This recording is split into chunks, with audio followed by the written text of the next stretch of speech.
Ah, les règles. Je déteste les règles.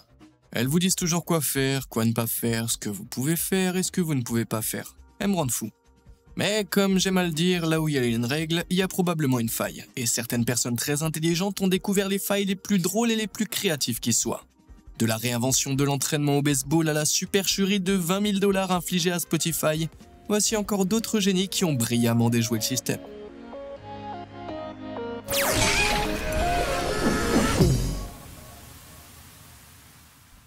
Les culturistes professionnels consacrent une quantité incroyable de sang, de sueur et d'autobronzant pour obtenir leur physique. Chacun d'entre eux se muscle pour participer à des compétitions à travers le monde, dans l'espoir de remporter un trophée et de prouver qu'il est le meilleur dans sa catégorie de poids. Cependant, en 2011, Amish Blake s'est présenté au concours de culturisme d'État de New York avec un physique légèrement différent. Le comédien australien au teint pâle est monté sur scène à côté d'un groupe d'adonis bronzés et s'est mis à prendre des poses complètement ridicules. Andy Lee, son partenaire et coach, le regardait depuis le bord de la scène, l'encourageant et riant avec le public. Au départ, c'était pas censé être une blague, sauf que Amish pesait plus de 90 kg, ce qui le plaçait dans la catégorie poids lourd, et il était le seul dans cette catégorie. Ça signifie que bien qu'il se soit inscrit pour plaisanter, Amish est devenu le champion poids lourd de culturisme de l'État de New York. Ça prouve bien que la force ne bat pas toujours le volume.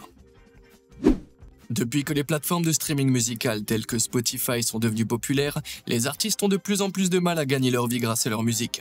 Spotify lui-même verse en moyenne moins d'un demi-cent par écoute aux artistes, ce qui signifie qu'il faut 10 000 écoutes pour gagner seulement 50 $. Mais en 2014, le groupe de funk américain Wolfpack a réalisé qu'il pouvait utiliser ce système à son avantage. Il a sorti un album intitulé Sleepify sur la plateforme, composé de 10 chansons de 30 secondes, qui étaient toutes, tenez-vous bien, complètement silencieuses. Ils ont ensuite demandé à leurs fans de diffuser l'album silencieux en boucle pendant leur sommeil, ce qui leur a permis d'accumuler des droits d'auteur qui allaient financer leur prochaine tournée et garantir à tout le monde l'entrée gratuite. Ça semblait être une blague, mais les morceaux ont été écoutés environ 5,5 millions de fois, rapportant environ 0,003 $ par écoute. Alors que le projet prenait de l'ampleur, Spotify a soudainement compris ce qu'il se passait et a retiré l'album. Mais il était trop tard. À ce moment-là, Wolfpack avait déjà gagné environ 20 000 $ grâce à cette stratégie et comme promis, la tournée gratuite a eu lieu. Le score final est donc de 1 pour Wolfpack et 0 pour Spotify. Si vous avez la chance de travailler dans la meilleure pâtisserie d'Australie, Goldilocks, vous savez que le métier de serveur de dessert comporte quelques avantages. À chaque service, vous avez le droit à une petite coupe de glace. Ça semble insignifiant, mais c'est délicieux. Sauf que les employés ont compris qu'ils pouvaient tirer le meilleur parti de cette petite coupe en y empilant toutes les saveurs possibles et en la remplissant à ras-bord. Techniquement, ça reste une petite coupe, hein? Comment on peut postuler ici pour un emploi, hein? Aussi plastique et factice qu'il puisse paraître, ces kits de tournage ne sont pas bon marché. Pour un kit professionnel, la location de l'espace seul peut coûter plusieurs milliers de dollars par jour. C'était pas le genre de budget dont disposait la société de production Channel 101 en 2009, qui avait donc décidé de se servir de sa tête. Pendant un an, elle a filmé en secret toute une saison d'un feuilleton parodique dans un magasin Ikea de Burbank en Californie, en utilisant toutes les salles d'exposition comme décor, les produits comme accessoires et les visiteurs comme figurants. Ils ont tourné les 7 épisodes de Ikea Heights sans débourser un seul centime. Alors que les récits de cet exploit frugal faisaient le buzz, Ikea a vu le côté drôle de la chose. La société a toutefois mis en garde toute personne qui tenterait de reproduire ce genre de coup à l'avenir. Et bon, c'est une façon de battre le système à plat de couture, non? Avez-vous déjà dit à quelqu'un un petit mensonge du genre « Oh, je vais passer une soirée tranquille à la maison » alors que vous aviez en fait l'intention de sortir faire la fête?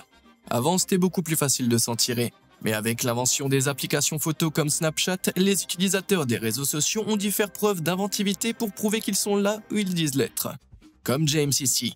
Il avait dit à une fille qu'il était chez lui confortablement installé dans son lit alors qu'il était en fait sorti avec des amis. Alors, quand la fille lui a demandé une photo sur Snapchat pour prouver qu'il était vraiment au lit, la bande de fêtards s'est mobilisée. À l'aide de quelques couvertures, d'une mise en scène artistique et d'un regard endormi face à l'appareil photo, la photo Snapchat était parfaite. On aurait dit que James était innocemment au lit. Aussi impressionnant que ça puisse être, il n'est pas étonnant que les réseaux sociaux suscitent des problèmes de confiance.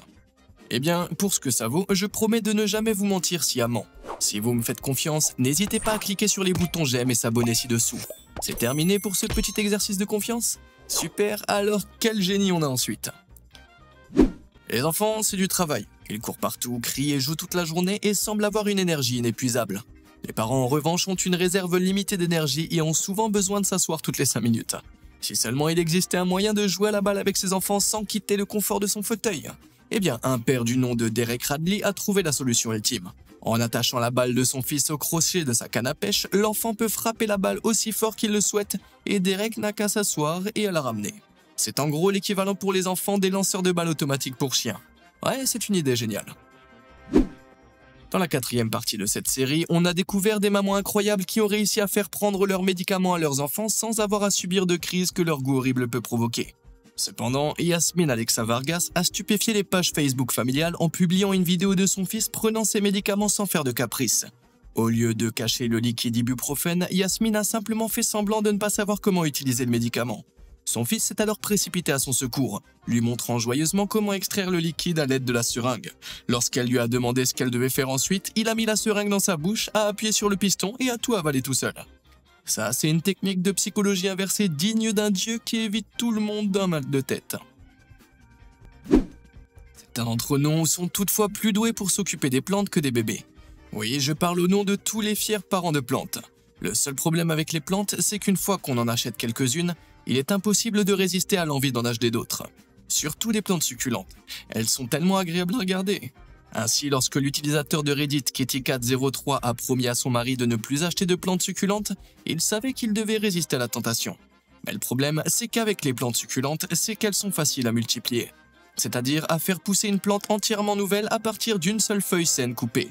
Dans le cas de KittyCat03, il s'est rendu compte qu'en ramassant des feuilles des plantes succulentes jetées et en les multipliant, elle ne paierait techniquement aucune nouvelle plante.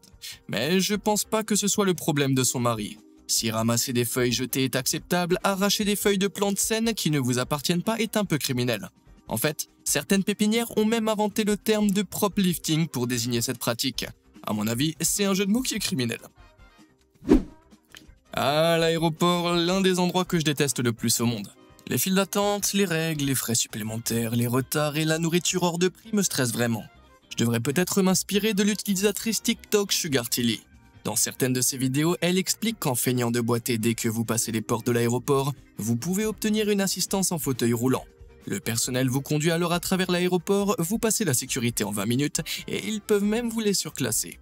Bon, je dois admettre que ça doit être une amélioration considérable par rapport à l'expérience habituelle dans les aéroports, mais ça me semble pas correct.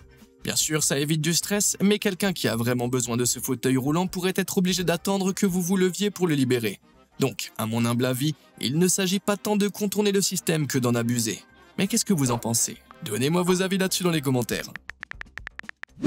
Rien ne gâche autant un barbecue que quelques mouches agaçantes. Leur bourdonnement incessant peut vous rendre fou et les bactéries présentes sur leurs petites pattes répugnantes suffisent à vous donner la nausée. Mais que faire si vous n'avez pas de tapette à mouches? Essayer de les attraper à main nue, c'est un cauchemar. Heureusement, l'utilisateur de Reddit Harvard Domino a une solution. Vous n'avez pas besoin d'une tapette à mouches, à condition d'avoir un long bâton, comme une fourchette à fondue et une sandale. Eh bien, vous savez ce qu'on dit, si vous pouvez pas les battre, écrasez-les. Le prix d'une place de cinéma, c'est assez exorbitant de nos jours. Mais le comédien Bo Johnson a trouvé le moyen de réduire ce prix de moitié en prétendant ironiquement être 2 fois plus grand.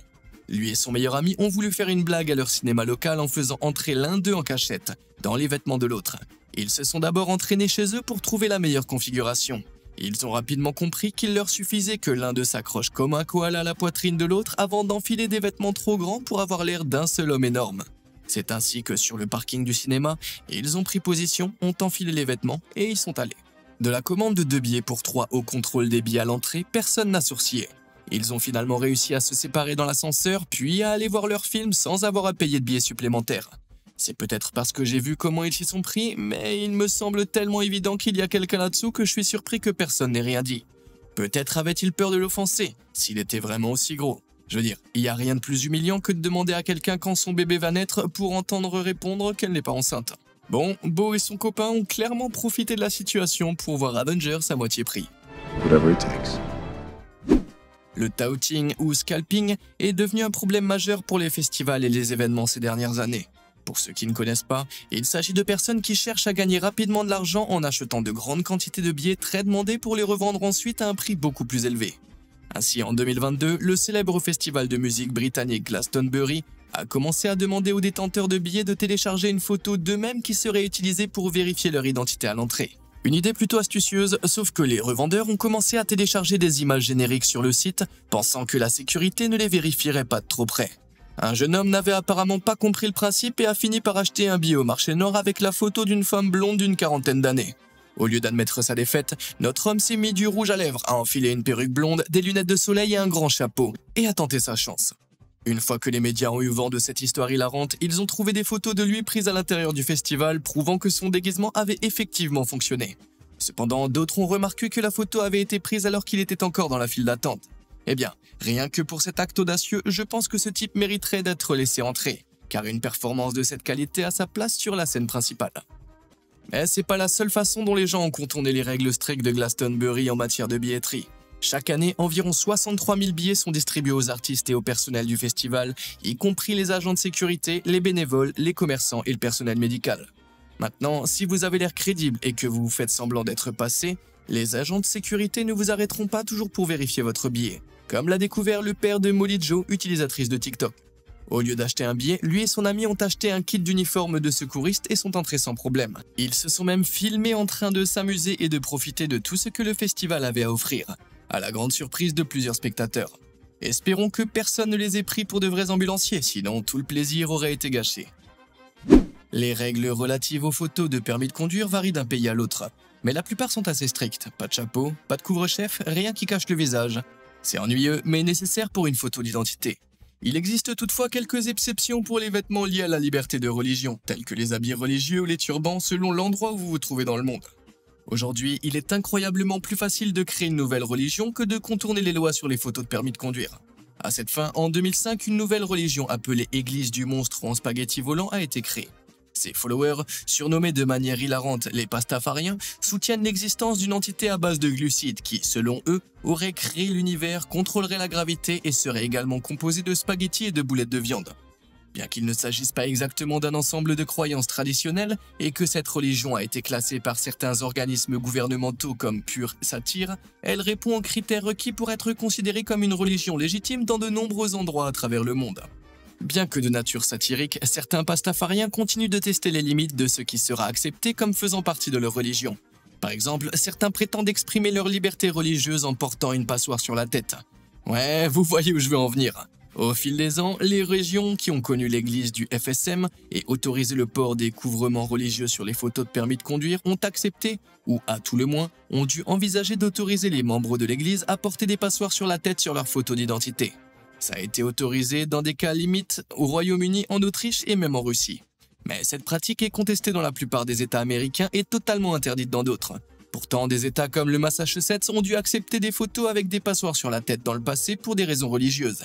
Eh bien, c'est certainement une façon de pimenter votre photo de permis. Est-ce que vous avez des enfants ? Ou peut-être un petit frère ou une petite sœur. Si c'est le cas, vous savez à quel point c'est difficile d'essayer de manger un encas sans qu'ils vous demandent immédiatement ce que c'est et s'ils peuvent en avoir. C'est comme s'ils avaient un sixième sens pour les goûter. Eh bien, une mère gourmande qui ne veut pas toujours partager son goûter a trouvé un moyen de manger son gâteau tout en le gardant pour elle. Ou plutôt, devrais-je dire, son sandwich à la crème glacée. Brooke Rycroft, originaire du Royaume-Uni, cache ce qu'elle mange à son enfant à l'aide d'une feuille de laitue géante. Son enfant pense immédiatement que sa mère mange quelque chose de vert, de sain et de dégoûtant, et ne la harcèle donc pas pour en avoir un bout. Je me demande si cette astuce fonctionne avec les petits amis. Ah, Disney World, l'endroit le plus magique au monde. Et aussi l'un des plus chers avec un billet adulte à 159 $ pour une seule journée. Et 154 $ pour un enfant, rien que pour le parc d'attractions. Bon sang, au moins les bébés entrent gratuitement. C'est ce qui a donné une idée géniale au duo YouTube Michael Capes et Mikey Bolt. Afin de réduire de moitié le coût et d'en faire entrer un en cachette, ils ont modifié une poussette standard pour que Mikey, qui porte ironiquement ce nom, puisse y rentrer. Puis avec Michael poussant la poussette, ils ont franchi les portes sans encombrement et n'ont payé qu'un seul billet. Mais ils n'ont pas mis longtemps à trouver des toilettes, à se débarrasser de la poussette et à profiter de tous les avantages du parc. Qui aurait cru que tromper la grande souris responsable serait un jeu d'enfant ? Quand vous êtes au restaurant et que vous ne pouvez pas finir votre assiette, la plupart des établissements se font un plaisir de vous fournir un doggy bag. Certains l'emballent pour vous, d'autres vous demandent de le faire vous-même, ce qui peut être un peu salissant si, comme moi, vous avez la coordination d'un Bambi sur glace. Même s'il semble évident que ces établissements s'attendent à ce que vous laissiez leur vaisselle et leur couvert, d'où la boîte, un enfant a trouvé le moyen de s'épargner cette corvée. Lorsque son père lui a demandé de mettre ses restes dans la boîte, il a simplement fait ça. Pas de désordre, pas de preuves, pas de problème. Attention, avec un tel niveau de logique, nous avons peut-être un futur candidat à la présidence parmi nous. Vous arrive-t-il d'être tout excité à la vue d'une boîte de biscuits, puis de soulever le couvercle et de vous rendre compte qu'elle est remplie d'accessoires de couture? Pourquoi est-ce toujours des accessoires de couture? On dirait qu'il y a un complot. Eh bien, un type a utilisé cette connaissance commune à son avantage pour se protéger ses précieux biscuits des mains indiscrètes. Dans un geste aussi génial que malicieux, il a pris une photo d'une boîte à biscuits remplie d'accessoires de couture, l'a imprimée et découpée à la taille de l'ouverture de la boîte, puis l'a placée au-dessus avant de remettre le couvercle. Ainsi, à chaque fois que quelqu'un pensait pouvoir shipper un biscuit, il était très déçu, ne sachant pas que les friandises étaient toutes cachées en dessous. Ça semble injuste, mais je suppose que c'est ainsi que les biscuits s'écroulent. Il est illégal de consommer des boissons alcoolisées dans de nombreux lieux publics, et il est souvent interdit d'en apporter dans des endroits tels que les stades ou les arènes. Beaucoup prétendent que c'est pour la sécurité publique, mais ces mêmes endroits facturent des prix exorbitants pour une simple pinte. Heureusement, quelqu'un a trouvé un moyen ingénieux de faire entrer quelques boissons alcoolisées dans ce genre d'endroit. Découvrez le Beer Belly. Il s'agit d'un étui contenant une flasque de 2,3 litres qui pend au niveau du ventre. Compte tenu du nombre de personnes qui arborent un véritable ventre de buveurs de bière de nos jours, la forme ne semble pas déplacée sous un t-shirt. Et le liquide qu'il contient peut être bu discrètement à l'aide d'une paille intégrée. J'ai un bon pressentiment à propos de ce produit. Dans le même esprit que le Beer Belly, il existe une autre flasque qui pourrait passer un peu plus inaperçue dans un bureau. Au lieu de cacher la flasque dans une partie du corps, cette flasque de 23 centilitres est dissimulée dans une cravate. Un tube passe par le bout court qui permet d'accéder rapidement et facilement à la boisson de votre choix pendant que vous travaillez en heures supplémentaires le vendredi, sans gâcher votre plaisir. Ah, Sharon de la RH ne m'attrapera jamais maintenant. Lorsqu'il s'agit de tests et d'examens, certains professeurs peuvent se montrer indulgents et vous autoriser à utiliser une petite anti-sèche que vous créez vous-même et sur laquelle vous notez des informations clés. Cependant, aucune règle ne précise la quantité d'informations que vous pouvez inscrire sur cette anti-sèche. Ainsi, pour maximiser l'espace disponible, cet étudiant a écrit 2 kits de notes qui se chevauchent l'une sur l'autre, l'une en rouge et l'autre en bleu. Ensuite, à l'aide d'une paire de lunettes 3D cassées, il pouvait utiliser le verre rouge pour effacer l'encre rouge et voir les notes bleues et le verre bleu pour voir les notes rouges. Si j'avais été son professeur, je lui aurais donné la meilleure note rien que pour son ingéniosité.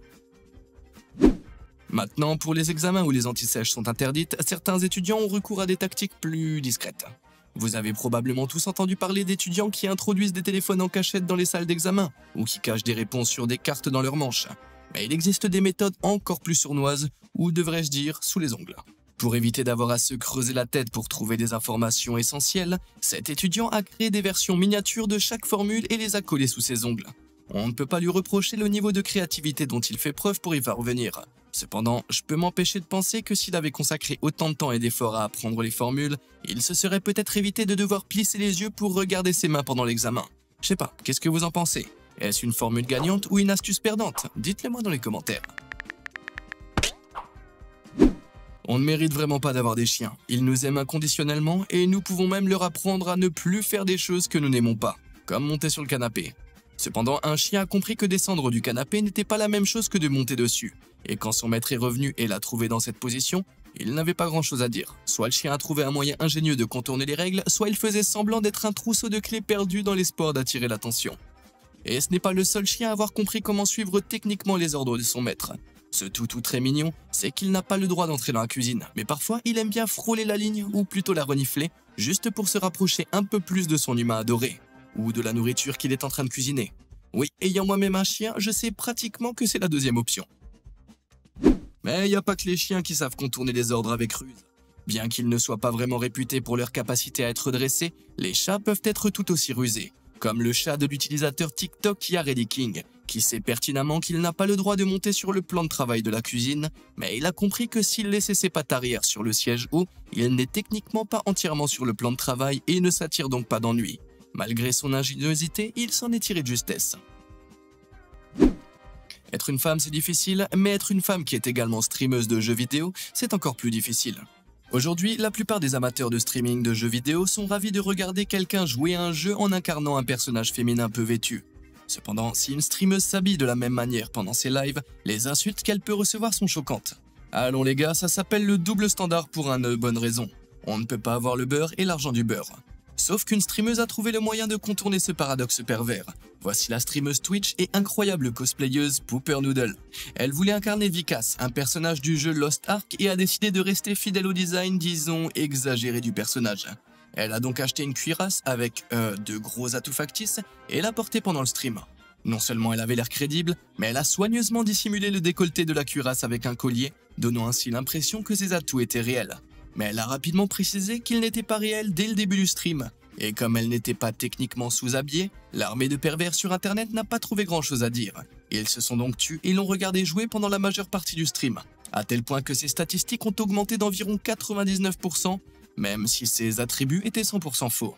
Eh bien, si quelqu'un veut encore se plaindre que des femmes légèrement vêtues lui volent son audience, vous savez maintenant ce qu'il vous reste à faire.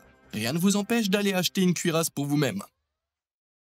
Selon vous, lequel de ces génies a le mieux contourné le système? Avez-vous déjà trouvé et exploité une faille secrète? Dites-le moi dans les commentaires ci-dessous, et comme d'habitude et jusqu'à la prochaine fois, merci de nous avoir suivis.